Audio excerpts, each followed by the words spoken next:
بسم الله الرحمن الرحيم. إنا فتحنا لك فتحا مبينا ليغفر لك الله ما تقدم من ذنبك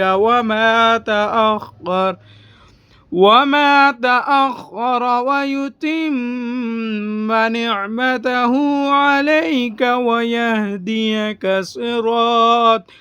صراطا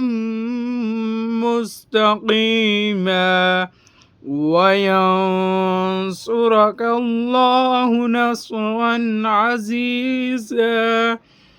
هو الذي أنزل السكينة في